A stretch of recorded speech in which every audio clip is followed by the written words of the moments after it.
Kitab 1 Raja-Raja. Raja Daud telah tua dan lanjut umurnya, dan biarpun ia diselimuti, badannya tetap dingin. Lalu para pegawainya berkata kepadanya, "Hendaklah dicari bagi tuanku raja seorang perawan yang muda untuk melayani dan merawat raja. Biarlah ia berbaring di pangkuanmu, sehingga badan tuanku raja menjadi panas." Maka di seluruh daerah Israel dicarilah seorang gadis yang cantik, dan didapatlah Abisag, gadis Sunem, lalu dibawa kepada raja. Gadis itu amat cantik, dan ia menjadi perawat raja dan melayani dia. Tetapi raja tidak bersetubuh dengan dia. Lalu Adonia, anak Hagit, meninggikan diri dengan berkata, "Aku ini mau menjadi raja." Ia melengkapi dirinya dengan kereta-kereta dan orang-orang berkuda, serta 50 orang yang berlari di depannya. Selama hidup Adonia, ayahnya belum pernah menegur dia dengan ucapan, "Mengapa engkau berbuat begitu?" Ia pun sangat elok perawakannya, dan dia adalah anak pertama sesudah Absalom. Maka berundinglah ia dengan Yoab, anak Seruya, dan dengan Imam Abiatar, dan mereka menjadi pengikut dan pembantu Adonia.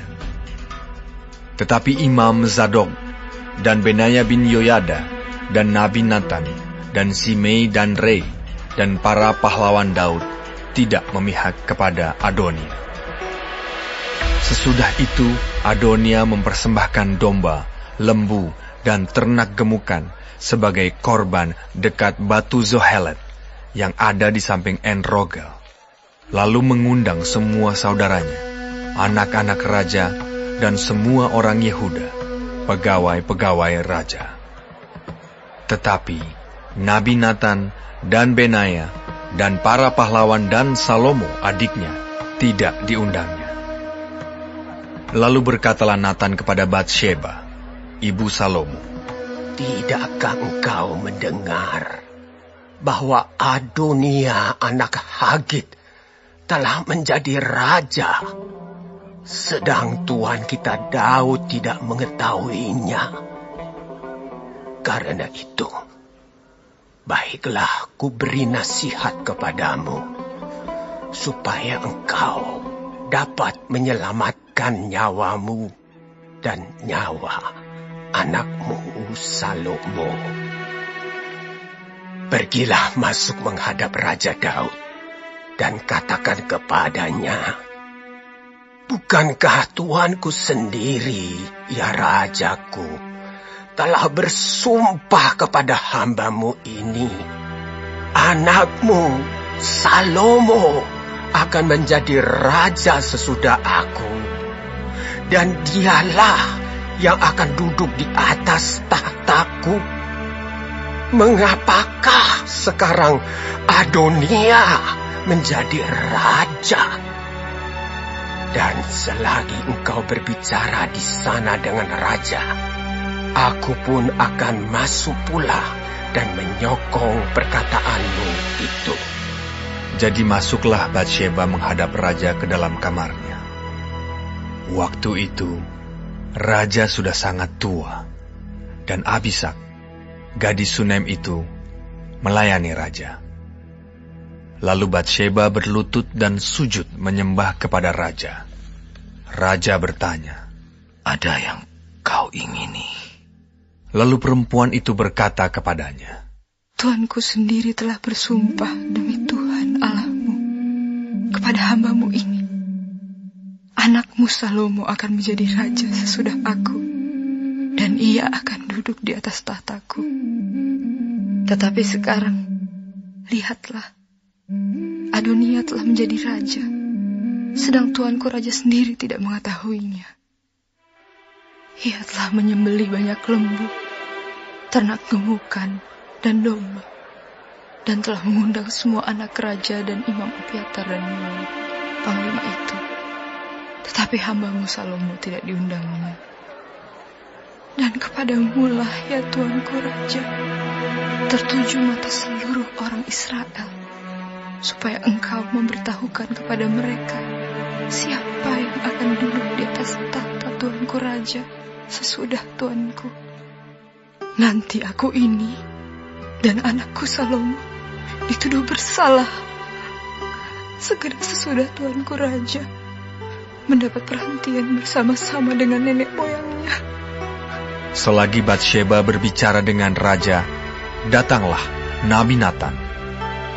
Diberitahukan kepada raja, Itu ada Nabi Natan. masuklah ia menghadap raja, lalu sujud menyembah kepada raja dengan mukanya sampai ke tanah. Natan berkata, Ya Tuanku Raja, Tuanku sendirilah rupa-rupanya yang telah berkata, Adonia akan menjadi raja sesudah aku, dan ia akan duduk di atas tahtaku. Sebab pada hari ini, ia telah menyembelih banyak lembu, ternak gemukan dan domba. Ia mengundang semua anak raja, para panglima dan Imam Abiatar.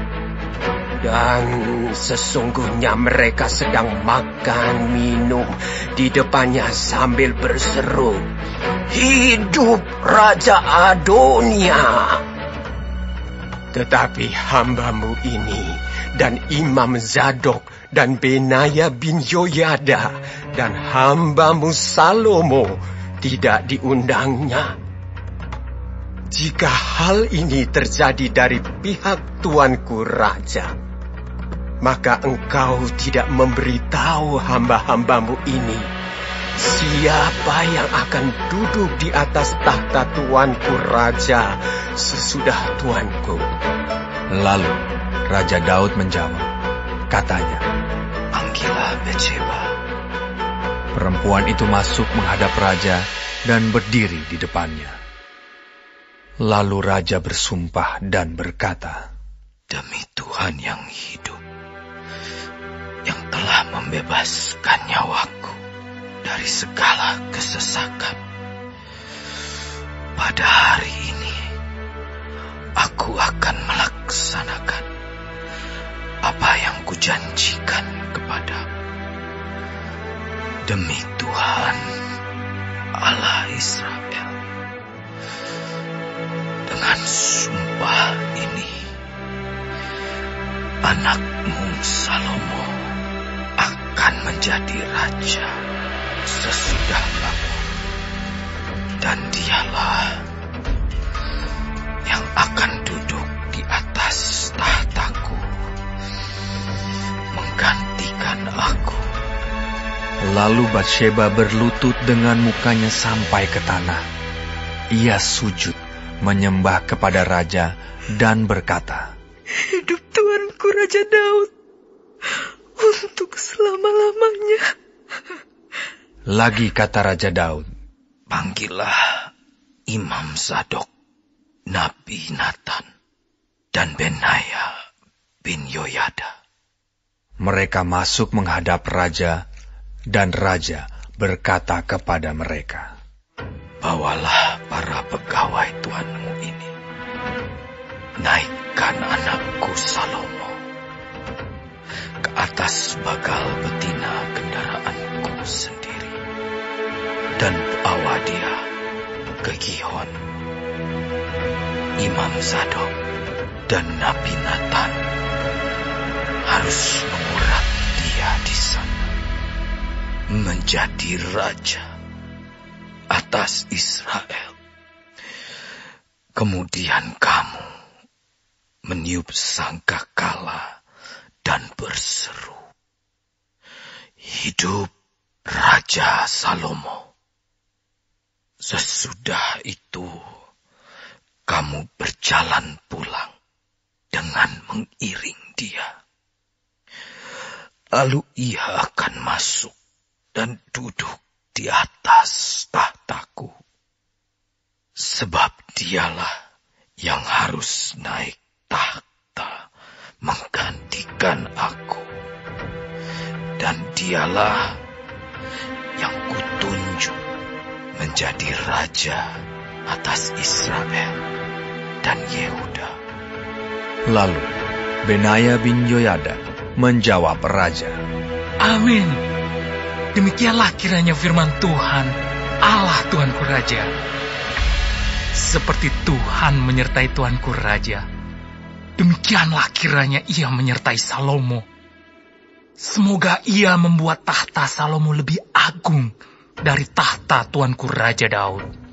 Lalu pergilah Imam Zadok, Nabi Natan, dan Benaya bin Yoyada dengan orang Kreti dan orang Pleti.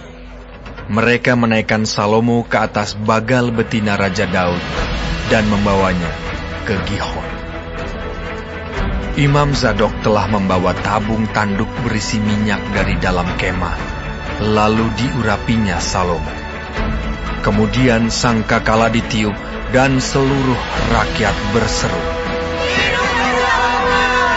Sesudah itu, seluruh rakyat berjalan di belakangnya, sambil membunyikan suling dan sambil bersukaria ramai-ramai, sampai seakan-akan bumi terbelah oleh suara mereka.